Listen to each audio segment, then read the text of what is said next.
যে বৈঠকের জন্য যাওয়ার কথা ছিল প্রথম থেকেই আমরা বলেছিলাম যে দ্বিপাক্ষিক একটা মিনিটস নিয়ে একটা আলোচনা হবে। আমরা গিয়েছিলাম সেখানে, আজকে দীর্ঘক্ষণ একটা আলোচনা হয় এবং সত্যি কথা বলতে কিছু অংশে আমাদের যে বিশাল আন্দোলন, আমাদের যে জুনিয়র ডাক্তারদের আন্দোলন এবং তার পেছনে মানুষের সমর্থন, সেটা আমরা মুখ্যমন্ত্রীর কাছে পৌঁছাতে পেরেছি। এবং সেই জায়গায় দাঁড়িয়ে তিনি প্রাথমিকভাবে কলকাতা পুলিশ কমিশনার বিনীত গোয়েলকে সরিয়ে দেওয়ার একটা আশ্বাস তিনি দিয়েছেন। এবং স্বাস্থ্য ভবনের ক্ষেত্রে যে দাবিগুলো আমরা রেখেছিলাম, ডিএমই এবং ডিএইচএস, তাদেরও একটা সরিয়ে দেওয়ার একটা আশ্বাস আমরা পেয়েছি। কিন্তু এই যে প্রত্যক্ষ এবং পরোক্ষ তথ্য প্রমাণ লোপাট এবং দুর্নীতি হোক এবং এই থ্রেট হোক, সিন্ডিকেট হোক, তার যাদের একটা প্রশ্রয় হয়েছে সেই প্রিন্সিপাল হেলথ সেক্রেটারি, সে বিষয়ে কোনো সিদ্ধান্ত তিনি নিতে পারেননি। এছাড়াও আমাদের সেফটি সিকিউরিটি বিষয়ে তিনি কেবল একটা টাস্ক ফোর্স গঠন করবেন এরকম একটা কথা বলেছেন। কিন্তু আমরা স্পষ্টতই জানিয়েছি যে কেবলমাত্র একটা টাস্ক ফোর্স গঠন করে এই সমস্যার সমাধান নয়। কেননা সেফটি সিকিউরিটি সংক্রান্ত বিষয়ে আমরা যে জিনিস বলেছিলাম যে শুধুমাত্র বাইরের জিনিস নয়, বাইরের থেকে সিকিউরিটি নয়, যে ইন্টারনাল থ্রেট, এই যে সিন্ডিকেট রাজ, মাফিয়া রাজ, গুন্ডা চক্র, দুষ্ট চক্র, তাদেরকে একটাভাবে উপরে না ফেলতে পারলে তার জন্য প্রয়োজন একটাভাবে গণতান্ত্রিক পরিষদ তৈরি করা। সেই বিষয়ে একটা আলোচনা পথ ওপেন হয়েছে, কিন্তু সেই নিয়ে কোনো কথা কিন্তু খুব বেশি দূর এগোয়নি। আমরা ফার্দার ডিসকাশনে পরে বুঝতে পারি এরকম একটা কথা হয়েছে। আমরা পথ খোলা রেখে এসেছি। আমরা পথ বন্ধ করতে চাইনি। আমরা যেহেতু সদিচ্ছার একটা ব্যাপার চলছে, আমরা পথ খোলা রেখেছি। এবং একথাও মনে করিয়ে দিতে চাই যে যেটুকু আংশিক দাবি আমরা পূরণ করে আনতে পেরেছি, সেটা আজকে এই আন্দোলনের একটা বড় জয়। কিন্তু একথা মনে রাখতে হবে যে এইটুকুর জন্য আমাদের 38 দিন ধরে পথে থাকতে হয়েছে। আজকে আমরা স্বাস্থ্য ভবন সাফাই অভিযানে যে গিয়েছিলাম, সেটাও আমরা সম্পূর্ণ করতে পারিনি। আজকে এই অবস্থায় গিয়ে আমরা ধর্ণা মঞ্চে ফিরে যাচ্ছি, বিক্ষোভ মঞ্চে ফিরে যাচ্ছি। সেখানে গিয়ে সমস্ত কলেজের যে জুনিয়র ডাক্তার, যারা আন্দোলনরত জুনিয়র ডাক্তার এবং যারা সাধারণ মানুষ আমাদের পাশে রয়েছেন, তাদের সাথে একটা আলোচনা করে তারপর আমরা, এবং অবশ্যই আমাদের নজর থাকবে আগামীকালে সুপ্রিম কোর্টের শুনানির ওপর। এবং অবশ্যই যে কিছু আলোচনা হয়েছে, সেই আলোচনা যতক্ষণ না বাস্তবায়িত হচ্ছে, সেই বাস্তবায়নের ওপরেও আমাদের নজর থাকবে যে কতক্ষণে, কত দিনে এই বিষয়টির একটা বাস্তবায়ন হয়, সেদিকেও আমরা তাকিয়ে রয়েছি। বলো, আজকে মাননীয় মুখ্যমন্ত্রীর সাথে ওয়েস্ট বেঙ্গল জুনিয়র ডক্টরস ফ্রন্টের যে বৈঠক ছিল, নানান টালবাহানার পর এই বৈঠক সম্পন্ন হয়। আমরা এই বৈঠকে ওয়েস্ট বেঙ্গল জুনিয়র ডক্টরস ফ্রন্টের রিপ্রেজেন্টেটিভ ছিলাম। এই জায়গা থেকে মাননীয় মুখ্যমন্ত্রী কিছু সুনির্দিষ্ট প্রশ্ন আমাদের কাছে রাখেন। 5 দফা দাবি নিয়ে আমরা ডিটেলস, আমাদের যে দাবি, কেন আমরা এই দাবি করছি, সেই দাবি নিয়ে বিস্তারিত আলোচনা করি। আমাদের দাবি কেন ন্যায়সঙ্গত, সেই জায়গাগুলো আমরা পরিষ্কারভাবে রাখার পর তিনি মনে করেন ডিএমই, ডিএসএইচ এবং সিপি স্যারকে তিনি ট্রান্সফার করবেন। আমরা মনে করি তিনি যে এই মৌখিক প্রতিশ্রুতি দিয়েছেন, মিনিটসের মাধ্যমে যে প্রতিশ্রুতি দিয়েছেন, এই প্রতিশ্রুতি যদি বাস্তবায়িত হয় তাহলে আমরা হয়তো বলতে পারি আলোচনা কিছুটা সদার্থক। তারপরেও বলতে চাই সেটা হচ্ছে প্রিন্সিপাল সেক্রেটারি আমাদের যে জায়গা ছিল, যে তার বিরুদ্ধে অ্যাকশন নিতে হবে, ট্রান্সফারের জায়গা করতে হবে। এবং ডিসি সেন্ট্রালের যে পয়েন্ট ছিল আমাদের, সেই জায়গাটাতে এখনও কোনো ফলপ্রসূ সম্পন্ন আলোচনা আমরা পাইনি, ফলপ্রসূ আশা আমরা পাইনি। রিগার্ডিং সেফটি সিকিউরিটি এবং বিভিন্ন কলেজে আরডি এবং স্টুডেন্ট ইউনিয়ন তৈরি করার যে প্রসঙ্গ, এই প্রসঙ্গ নিয়েও আমরা আলোচনা করি। উনি একটা ন্যাশনাল টাস্ক ফোর্স গঠনের কথা বলেন, চিফ সেক্রেটারিকে হেড করে। আমরা তাদের ডিসএগ্রি করলেও আমরা বলেছি এই নিয়ে আমরা আলোচনায় বসতে রাজি, যদি আমাদের সেফটি সিকিউরিটি মেজার সম্পর্কে যাবতীয় যা পদক্ষেপ, সেই পদক্ষেপ নিয়ে আমরা ডিটেলস ডিসকাশনে রাজি আছি। এই অবধি আজকের আলোচনা হয়েছে।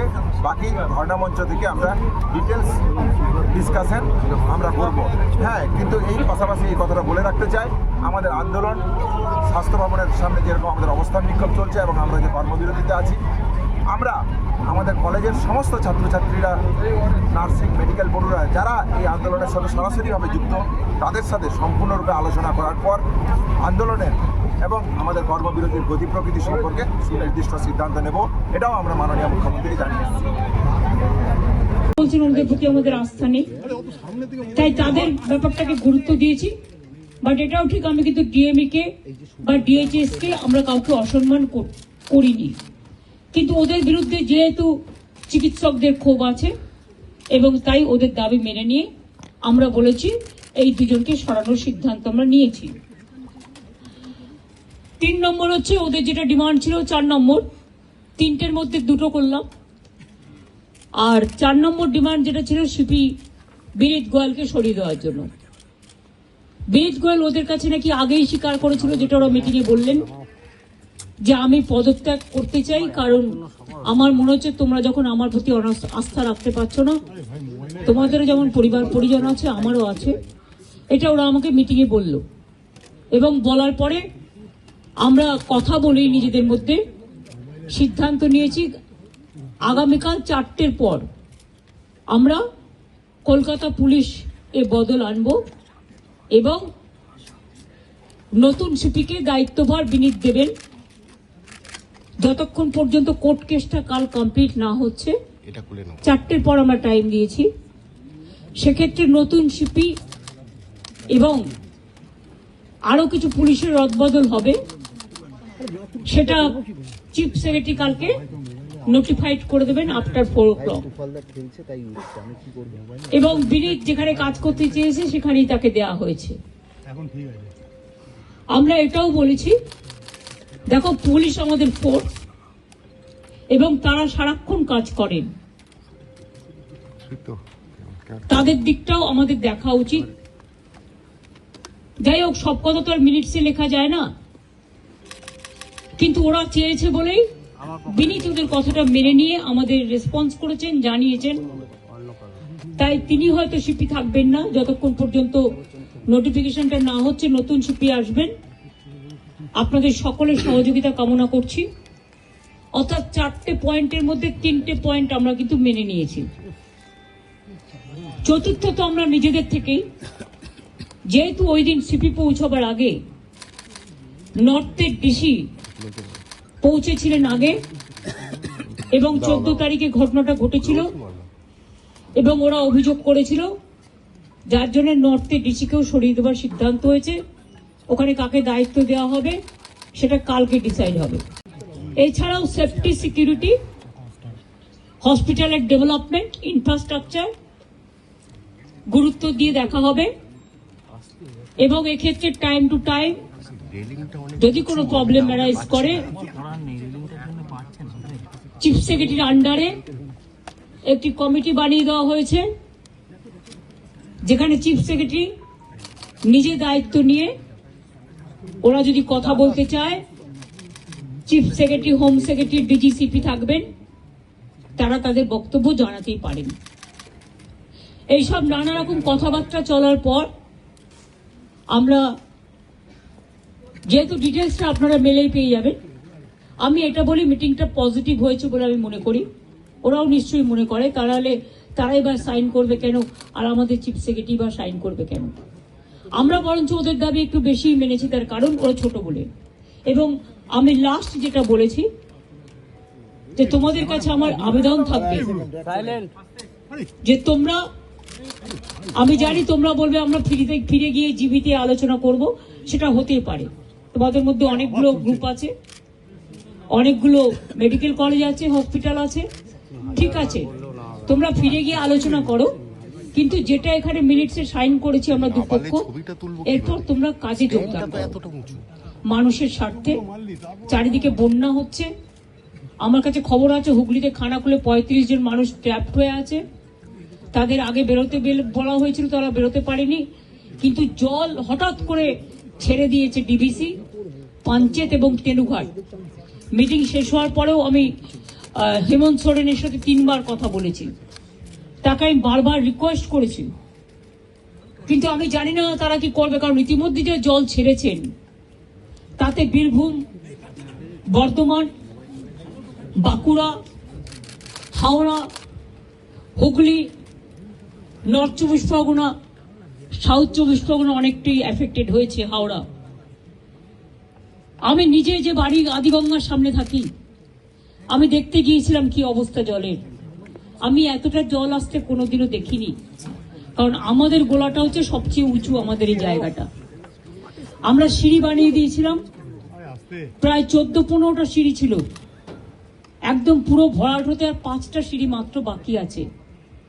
এরপর যদি আবার জল ওরা রাত্রে ছেড়ে দেয় বারণ করা সত্ত্বেও, তাহলে কিন্তু বন্যাকে আটকানো যাবে না। ওরা এই জন্যই বুঝতে পারছি না, ইভেনিং আমরাও হয়তো যে কোনো সময় ডুবে যেতে পারি, জলের যে স্রোত আছে। তারপরে যদি আবার জল ছাড়ে, নিজেদের ঠিক রাখার জন্য অন্য স্টেটের উপরে ছেড়ে দিলাম, এটা কিন্তু ঠিক হচ্ছে না। আমি আমার প্রতিবাদ জানিয়েছি। হ্যাঁ, বলেছি আমি যে আপনারা প্লিজ কর্মবিরতি তুলুন। এত কিছু আলোচনা, আপনাদের 4টের মধ্যে 3টে ডিমান্ডই মেনে নিয়েছি। তাছাড়াও সিসিটিভি, লাইট, রেস্টরুম, ওয়াশরুম এগুলো করে দেওয়ার ব্যাপারেও 100 কোটি টাকা দেওয়া হয়েছে। এবং এছাড়াও সিকিউরিটি অডিটিং এর ব্যাপারেও আমরা দেখছি, সবার যাতে নিরাপত্তা থাকে, আমাদের যতদূর সম্ভব আমরা করব। আপনাদেরও বলবো লক্ষ্য রাখতে, কারণ দায়বদ্ধতা কিন্তু বোথ সাইডেরই থাকে। আর আমি আপনাদের কাছে অনুরোধ করব, অনেক মানুষ মারা গেছে, অনেক মানুষের কষ্ট হচ্ছে, চিকিৎসা পাচ্ছে না, অনেক পেশেন্ট আটকে আছে। সুতরাং মানুষ মনে করে আপনারাই তাদের ভগবান। সুতরাং আপনাদের আমি কাজে ফিরতে অনুরোধ করব।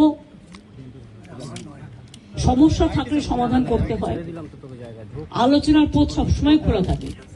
আজকে 3 দিন অপেক্ষা করার পর, আজকে 4 দিন 5 দিন, 3 ঘন্টা 2 ঘন্টা 3 ঘন্টা অপেক্ষা করার পর আজকে প্রায় সব প্রসেস শেষ করতে 5.5 ঘন্টা টাইম লেগেছে। আমাদের দিক থেকে যা যা করার ছিল আমরা চেষ্টা করেছি, বাংলার মানুষ যাতে ভুল না বোঝেন, বাংলার মানুষের দিকে তাকিয়ে। এবং এটা নিয়ে আবার যেন কেউ অপপ্রচার দয়া করে করবেন না। বাংলায় দুর্গাপুজো আসছে, এটা আমার আবেদন আপনাদের কাছে। এটা আমাদের মিটিং এ আলোচনা হয়নি, আমি করিনি, এটা আমার পক্ষ থেকে বন্যাটা এবং ফ্লাডের ব্যাপারটা আমি বলেছি। এই পরিস্থিতি, সুতরাং ম্যালেরিয়া বাড়বে, ডেঙ্গু বাড়বে, জলজনিত রোগগুলো বাড়বে, আপনাদের খুব প্রয়োজন আছে। আপনারা হাসপাতালে ফিরে যান। আমি এটুকু বলতে পারি, কারো বিরুদ্ধে কোনো শাস্তিমূলক ব্যবস্থা নেওয়া হবে না। दीदी पुलिस में बदल लिया गया, लिया तो किया, कोशिश किया है जूनियर डॉक्टर का बात सुनने के लिए, लेकिन हमारा पुलिस भी बहुत सारे काम करते हैं। अगर काम करते करते किसी को 2 मिनट देर हो जाता है, कोई काम पे अगर थोड़ा गलती हो जाता है, तो उसको लेके अगर किसी को गुस्सा है तो गुस्सा निभाने के लिए, गुस्सा निपटाने के लिए हमने कोशिश किया। हेल्थ डिपार्टमेंट, पुलिस डिपार्टमेंट में जो जस्टिस उन्होंने मांगा, हमें कोशिश किया। हमारा पुलिस जो सीपी को हम चेंज करने का फैसला किया है, उनको साथ बात करके उनको कॉन्फिडेंस में लेके, उन्होंने भी नहीं चाहते थे जितना उसका खिलाफ में बहुत सारे बात उठाया।